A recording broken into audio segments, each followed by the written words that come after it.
So what if the person who just, totally cut you off in traffic today, or maybe that coworker who took credit for your work at the office? Oh yeah, the worst. Right. What if that person, or even someone who completely derailed your life plan, is actually doing you a massive cosmic favor? I mean, that sounds completely backwards to how we normally think. Exactly. Because when a major crisis hits us, a sudden financial ruin, or a terrifying medical diagnosis, Hmm. or just a brutal betrayal out of nowhere, we usually default to one of two reactions. Yeah, we get furiously angry or we just fall into total despair. Right. We demand to know, why is this happening to me? We look for a clean diagnosis of our pain, almost like we want an x-ray showing a broken bone so we can point at the screen and say, there, that's the bad thing. Now get rid of it. Well, we inherently view life as this binary system, right? Like, Hmm. we think there's the good stuff, which we obviously deserve, Obviously. and then there's the bad stuff, which we treat as a glitch in the matrix, an error that just needs immediate fixing. But the moment you apply that binary black and white expectation to the actual messy human experience, the whole thing shatters. It totally falls apart. Yeah, you're left staring at a reality that is infinitely more complicated and honestly incredibly murky. Which is exactly why we are jumping into a totally different paradigm today. We are exploring this fascinating synthesis of Eastern philosophical and spiritual teachings for this deep dive. Drawing from some really heavy hitters like Buddhism, Laozi, Mencius, Song Dynasty scholars, and Daesun thought. Right. And our mission today is to essentially shortcut our way to an ancient, profound wisdom. We want to figure out how these traditions teach us to face life's absolute curveballs. And to be clear, this isn't about just gritting our teeth and enduring the pain. Not at all. It's about completely rewiring how we view luck, suffering, and the hidden balance of the universe. Exactly. And while we are going to be touching on some deeply spiritual concepts today, things like karma, past lives, and the will of heaven, we are exploring them impartially. Right. You absolutely do not need to subscribe to a specific theology to find immense value in this. Not at all.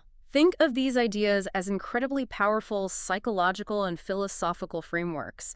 They offer a completely different lens for processing adversity. Okay, let's unpack this. Yeah. Because before we can learn to handle misfortune, we apparently have to realize that we fundamentally misunderstand what misfortune actually is. We really do. I mean, we spent our entire lives trying to carefully separate the good from the bad. Mhm. We want the promotion, but without the stress.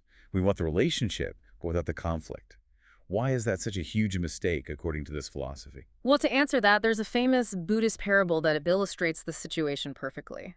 Imagine this wealthy man who hears a knock at his door. He opens it to find a stunningly beautiful woman. He asks who she is, and she introduces herself as Gong Diakjian.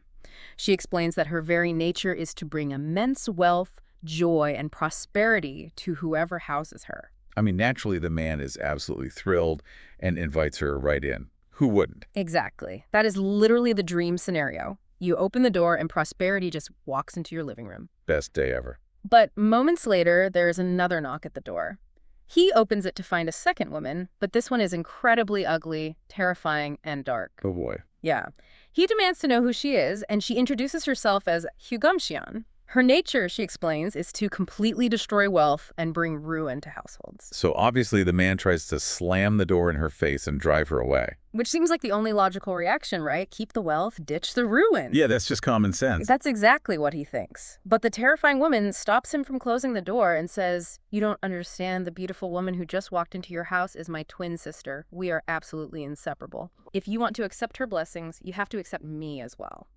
And this introduces a foundational concept known as Hwabok Dongmun. Hwabok Dongbun. So the idea that misfortune and blessing come through the exact same door. Precisely.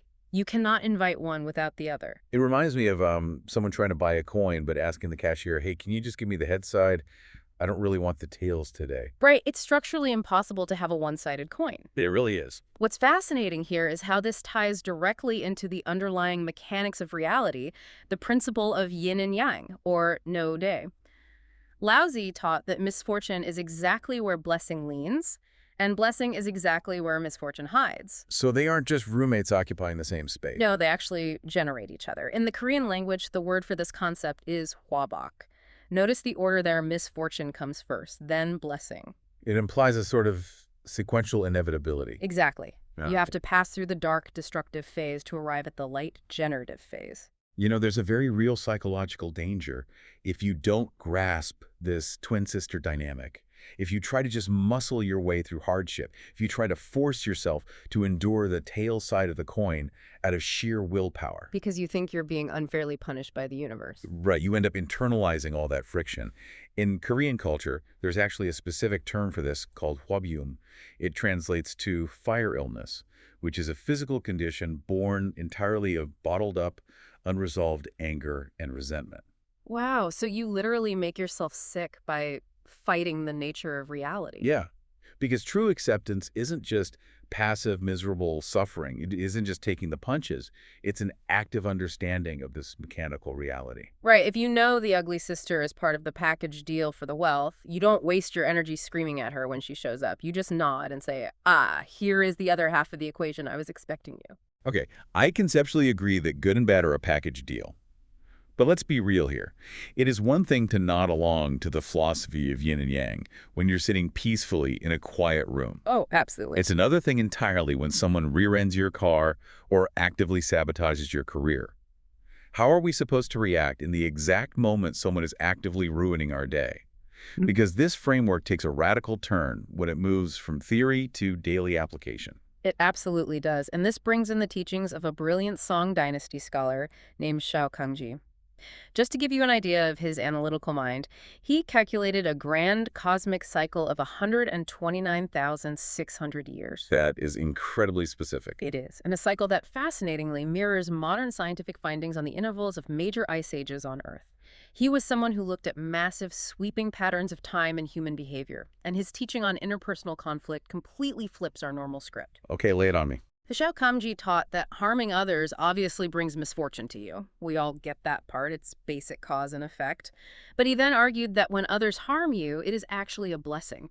Hold on. Let me push back on that because that sounds a lot like, well, toxic positivity. I can see why you'd say that. I mean, if a coworker completely steals my idea at a major meeting, or if someone literally slaps me in the face, I am supposed to feel blessed. Yeah. How does that not just turn you into a complete doormat? It's a very fair question, but to understand why it's a blessing, you have to look at the concept of karmic debt. Think of it as entering this life with a massive, invisible credit card debt. Okay. You owe the universe due to past baggage, past lives, or at ginseng. When you suffer adversity, when you are wronged, bullied, or cheated, you aren't just suffering randomly. You are actively making a payment on that old spiritual debt. So the person who is wronging me is basically acting as the universe's debt collector. Exactly. Every single time they hurt you, your cosmic balance sheet gets a little cleaner, you owe less. Conversely, this philosophy warns about the illusion of what we'd call smooth sailing. Smooth sailing, like when everything is just going perfectly. Right. Imagine you're getting unexpectedly rich, opportunities are falling into your lap, everyone loves you, and you face zero friction. Most people would say, I've finally made it. I am #blessed. Oh, for sure. But this framework argues that smooth sailing isn't necessarily a true blessing. You are simply withdrawing and spending the good karma, the positive spiritual capital that you've saved up over time. Oh, I see. It's an ATM withdrawal. Yes, exactly. And once that cash is gone, it is gone. Spending your savings isn't making you richer, it's depleting your reserves. Wow. Society praises the person who seems blindly lucky, but this philosophy might look at them with a bit of pity because they're inching closer to spiritual bankruptcy. But paying off your debt through hardship, that is true wealth accumulation in the long run. That reframing is just wild. There's this extreme example in the teachings where it says, if someone slaps your cheek, you shouldn't just turn the other cheek. You should literally hold their hand, soothe them, and treat them as a benefactor. You are supposed to thank them for helping you pay off your debt. I know it sounds absurd at first, but think about the psychological mechanism at play there. It completely diffuses anger at a molecular level. It really would. If you view the person wronging you as a hostile attacker, your biological response is to want revenge. You want to strike back. But if you view them as someone who is unknowingly facilitating your debt repayment, someone who is literally taking on bad karma themselves just to help you clear yours. The urge for revenge just vanishes. Right, because Yeah. you realize they're actually doing you a massive service at a great cost to themselves. And by not taking revenge, you prevent the creation of new destructive cycles of conflict. You don't add new debt to the ledger, you stop the bleeding. Okay, so paying off personal debt makes sense on a micro individual level. It keeps my blood pressure down, it stops me from lashing out. But let's zoom out to the macro level for a second. Okay, let's zoom out. If the universe is built on this perfect balancing system, why allow absolute villains to exist in the first place? Why script a world with bullies or systemic cruelty or tyrants? Why doesn't the universe just create good people? That brings us to the cosmic drama and the absolute necessity of evil. If we look at ancient Chinese history, there were notoriously brutal, evil rulers, tyrants, like King Ji of the Xia dynasty and King Zhu of the Shang dynasty. Right. They caused immense suffering before eventually being overthrown by the sage King Tang, who brought peace and justice. The philosophical question is, why did heaven allow those tyrants to torture people for so long before sending the sage king? Yeah, why not just put the good guys in charge from day one? Because without the dark, terrifying background of absolute evil, the light of goodness cannot be seen, understood, or valued by humanity. Heaven uses evil as an instructional tool. There's a brilliant analogy for this that compares the universe to a television drama. Imagine tuning into a show where every single character is perfectly good. Oh, that sounds boring. It does. They all agree on everything, they share their feelings perfectly, there's absolutely no conflict, and nothing ever goes wrong. You'd turn it off in 5 minutes. It's completely unwatchable. Exactly. And more importantly, it teaches the audience absolutely nothing about courage, resilience, or justice. The universe, according to these teachings, is a grand educational drama. The villains, the historical tyrants, the scammers, the toxic bosses are playing a fundamentally necessary role. They are the antagonists written into the script to wake up the audience, to force humanity to recognize and fiercely desire goodness. And this changes how we look at basic conflict. We usually look at elements like water and fire, the five elements, or Ohang, as purely destructive to one another. Water extinguishes fire. They are in mutual conflict. But a deeper understanding of reality, like what a divine person or Shinin understands, reveals that water is actually born from the tension of fire, and fire from water. They generate life through their ongoing conflict. It's a total paradigm shift. We naturally think conflict is the opposite of life. We think peace is the absence of friction. But this philosophy says conflict is the actual generator of life. The friction is the point. Here's where it gets really interesting for our everyday lives. Think about a kid dealing with a bully at school. The default reaction is just to hate the bully and internalize the role of the victim. Naturally. But through this lens of the cosmic drama, you realize the bully is playing an assigned role. The bully's cruelty provides the exact pressure needed to force growth. It forces adaptation. Right. It makes the victim study harder, build resilience, seek out better friends, and ultimately become a stronger person. There's a profound concept here called Seiyun Agyosa, which basically translates to, good and evil are both my teachers. Both are your teachers. All things, even the wicked, even the people who make your life a living hell, are instructing you. They are just using a very harsh curriculum. Which leads us to a massive question. If the universe is a classroom and absolute hardship is the curriculum, how do we graduate? What is the final exam? That is the big question. Because no one wants to stay in the harsh curriculum forever. How do we stop fighting this system and finally find some peace? Well, to graduate, you have to pass through what we might call the crucible of greatness. To explain this, we look at a deeply profound teaching from the philosopher Mencius. Mencius said that when heaven is about to hand someone a massive destiny, when it's about to give them a truly important world-shifting role, it doesn't pave their path with gold. It does the exact opposite. It really does. It starves them, it exhausts their muscles and bones, it subjects them to poverty, and it intentionally frustrates their every single move. Every time they try to step forward, they are pushed back. And the crucial shift here is realizing that this isn't punishment. The universe isn't mad at them. Not at all. It is specifically surgically designed to forge their patience and expand their capacity. It is a crucible. There's a modern real-life example from our sources that perfectly captures this. Imagine a patient who needs a kidney transplant, someone who has been pushed to the absolute brink of death. They hit the absolute rock bottom, what the text might call hamjisaji, or the deadly ground. Total physical ruin. Exactly. But it is only by passing through that horrific near-death crucible that they are able to walk out of the hospital look at a mundane Tuesday morning, and genuinely feel that life is beautiful. They needed the ultimate crisis to achieve ultimate gratitude. The smooth sailing, the ATM withdrawals we talked about earlier, would never have gotten them to that profound level of appreciation. But we have to remember the physical stakes here. Yeah, This crucible is incredibly dangerous if you don't have the right mindset. it is. If you let that immense stress and frustration turn into blind anger, it physically destroys you. In traditional Eastern medicine, unresolved anger and resentment are directly linked to diseases of the liver, or GANAP, You literally poison your own body with your resistance to the curriculum. which is why the climax of this entire philosophy, the ultimate graduation test, is found in a deceptively simple rule from the Daesoon teachings. Do not resent heaven in all matters. I love how this contrasts with what we might call a more childish view of spirituality or religion.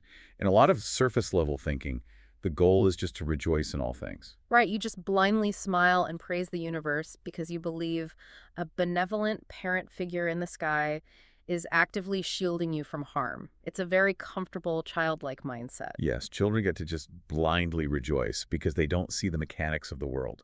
They don't see that their parents are secretly bearing all the weight, the stress, and the financial burden to keep them safe. But to consciously choose not to resent heaven when you are the one suffering, that requires the wisdom of an adult. There's an incredible cultural metaphor for this adult wisdom. Hmm. Think of the eldest daughter-in-law in a traditional historical household. Oh, she carries so much weight. She doesn't get to just play in the yard and rejoice. She bears the brutal, exhausting, unseen responsibility of keeping the entire extended family fed, organized, and surviving. Her path is incredibly hard. She will lose sleep. She will suffer deeply. But to be the adult in the room means she must endure that heavy burden without resentment. She has to carry the weight because her carrying it is what holds the entire world together. If we connect this to the bigger picture, think about how this teaching is visually represented. Imagine the physical layout of the final page of a scripture containing this wisdom. It's an incredibly powerful visual. Okay, paint the picture for me. The page contains just 2 short lines of text, "Do not resent heaven." But those words are surrounded by a massive, expansive expanse of blank, empty white space. Just a sea of emptiness around this one hard rule. That blank space isn't a printing error or a formatting choice. That vast emptiness represents the immense unspoken suffering, the tears, and the brutal hardships that human beings will inevitably endure. It is the universe deeply acknowledging your pain. It's saying, I know how much this hurts. The space for your tears is vast. It validates the suffering completely. But it still doesn't excuse you from the work. The text remains, do not resent heaven, accept the adult responsibility of your suffering. So, we've covered incredible ground today. We've learned that blessings and misfortunes are inseparable twins. You cannot invite the wealth into your house without making room for the ruin. They are a package deal. We've seen that the person cutting you off in traffic or the massive career setback might actually be a cosmic debt collector, taking on your bad karma so you can finally be free. Paying off your spiritual debt. And we've explored the idea that the villains in your life are just actors in a grand educational drama designed specifically to forge your resilience. Teaching us what we need to know. And finally, that feeling crushed by the weight of the world doesn't mean you're failing. It means you are finally becoming an adult in the eyes of the universe. So, what does this all mean for you right now? I want you to think about the absolute biggest stressor in your life today. The person driving you crazy, the financial hit, the health scare. Look at it closely. If you look at it not as a glitch in the matrix, but through this lens of yin and yang, as the dark soil absolutely required to grow your specific blessing, how does it change the way your chest feels right now? And I'll leave you with this one last thought to chew on. If Mencius is right, an absolute wall-to-wall frustration is simply the universe's mandatory prerequisite training program for those destined for greatness. The ultimate crucible. What incredible massive mission is your current misery preparing you for? You wanted a clean x-ray showing you exactly what's wrong so you could remove it. But maybe the image isn't showing a broken bone at all. Maybe it's showing the stress fractures of a muscle that is being broken down so it can grow back twice as strong. If you view your current pain as a training montage rather than a tragedy, how differently will you wake up tomorrow morning?